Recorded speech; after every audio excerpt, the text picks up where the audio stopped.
Toto miesto skrýva tajomstvo staré 6000 rokov.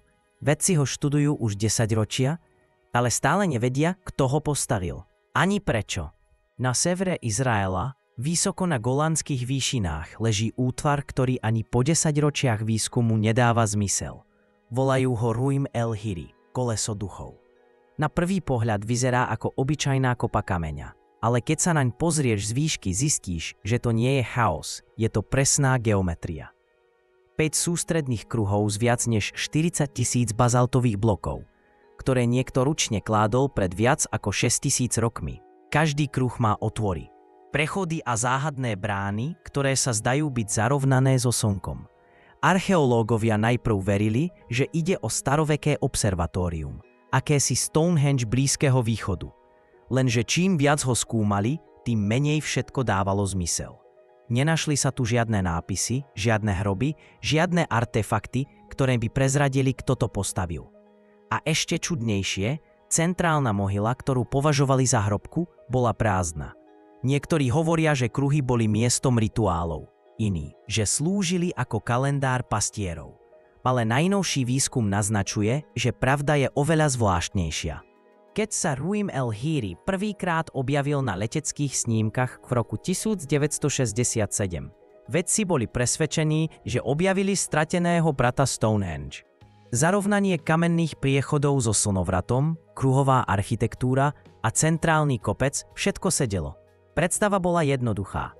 Dávni obyvatelia Golán využívali kamene ako obrovský kalendár, ktorý im pomáhal sledovať ročné obdobia, migráciu stáda a príchod dažďov. Znie to logicky, však, lenže problém sa objavil, keď archeológovia začali skúmať presnosť týchto zarovnaní. Ukázalo sa, že niektoré brány na slnko nesmerujú vôbec, kam by mali. Niektoré sa rozchádzajú o celé stupne. Príliš veľa na to, aby išlo o náhodu. Ak to naozaj bolo observatórium, muselo byť postavené s neuveriteľnou presnosťou a tá tu jednoducho chýba. A tak sa objavila prvá trhlina v teórii, ktorá mala všetko vysvetliť. Ak to nebol astronomický kalendár, po tom, čo vlastne sledovali, alebo ešte lepšie, koho? A práve v tejto pochybnosti sa začal rodiť nový príbeh, ktorý zmenil všetko, čo si o Ruim el-Hiri vedci mysleli. Roky sa vedci snažili vysvetliť, prečo zarovnania kruhov nesedia. Niektorí to zvaľovali na chyby v meraní, iní tvrdili, že stavitelia jednoducho nepoznali presné astronomické princípy. Až kým tím z Tel Avivskej univerzity neprišiel s teóriou, ktorá prevrátila všetko na ruby. Ukázalo sa, že problém nebol v starovekých staviteľoch, ale v samotnej Zemi. Podľa nového výskumu sa Golán počas tisícočí doslova pohol. Pohyb tektonických dosiek, drobné rotácie a posuny pôdy zmenili orientáciu celého regiónu. To znamená, že to, čo dnes vyzerá ako náhodne postavené, mohlo byť kedysi presne zarovnané so Slnkom či hviezdami. Observatórium, ktoré prežilo zmenu polohy planéty. Lenže ak je to pravda, znamená to, že ľudia, ktorí ho stavali, museli mať znalosti, ktoré sa nehodia do doby bronzovej. A práve to je najväčšia hádanka. Ako mohli pastieri z roku 3000 pred našim vekom vytvoriť niečo, čo dokáže zmiasť aj dnešných vedcov? Ale to ešte nie je tá najzvláštnejšia časť príbehu. Keď výskumníci použili radar a geofyzikálne skenery, objavili niečo, čo vyzeralo ako skrytá komora pod centrálnym kopcom. Malá, dokonale kruhová miestnosť, uzavretá 2 masívnymi kamennými doskami, ako by mala niečo chrániť. Ale keď sa podarilo preniknúť dovnútra, nečakalo ich nič, žiadne kosti, žiadne artefakty, len dutina a chladné steny. Ako keby niekto vyprázdnil miesto ešte pred tisíckami rokov. Niektorí tvrdia, že hrobka bola symbolická. Že išlo o miesto pre duchov predkov, nie pre ľudí z mäsa a kostí.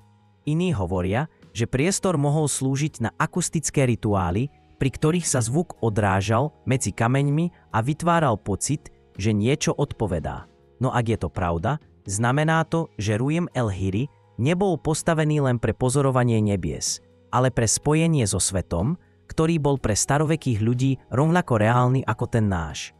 A práve v tejto myšlienke sa skrýva čosi desivé. Ak niečo takéto dokázali postaviť len s kameňom a vierou, čo všetko ešte mohli vedieť?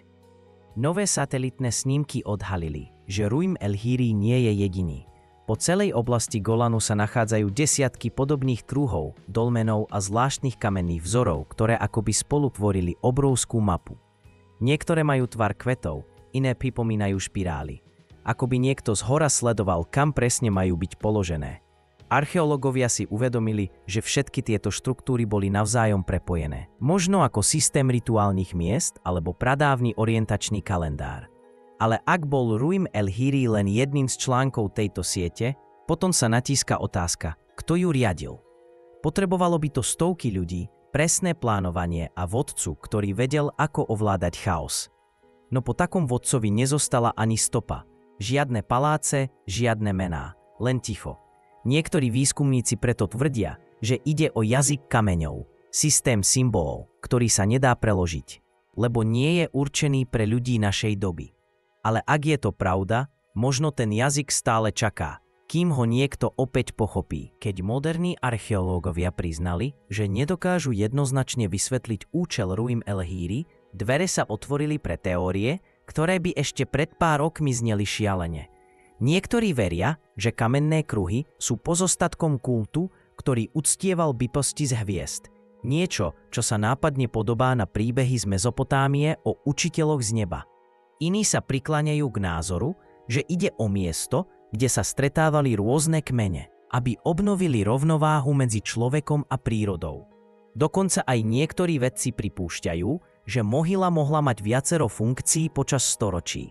Najprv rituálnu, neskôr astronomickú, možno aj symbolickú, ako pripomienku predkov, ktorí pozorovali hviezdy, aby vedeli, kedy prídu dažde. Každá generácia mohla pridať svoje vrstvy, až vzniklo niečo, čo dnes nikto nedokáže presne prečítať.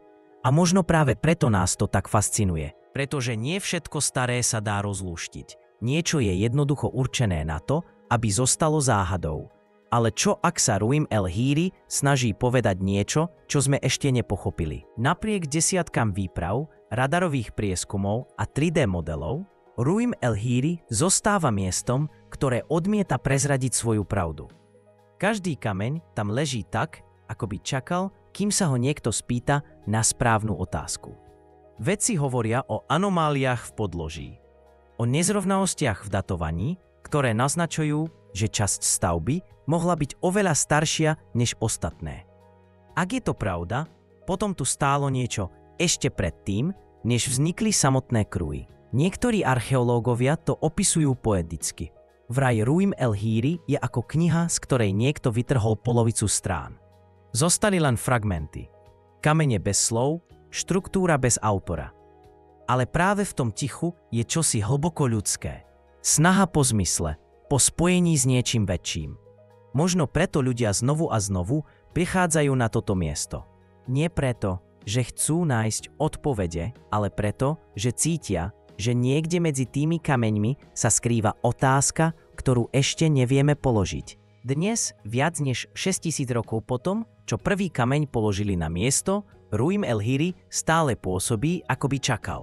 Vietor prechádza medzi jeho stenami ako ozvena dávnych hlasov a slnko pri východe presne pretína jeho brány, rovnako ako pred tisíckami rokov. Ale namiesto odpovedí pribúdajú len nové otázky.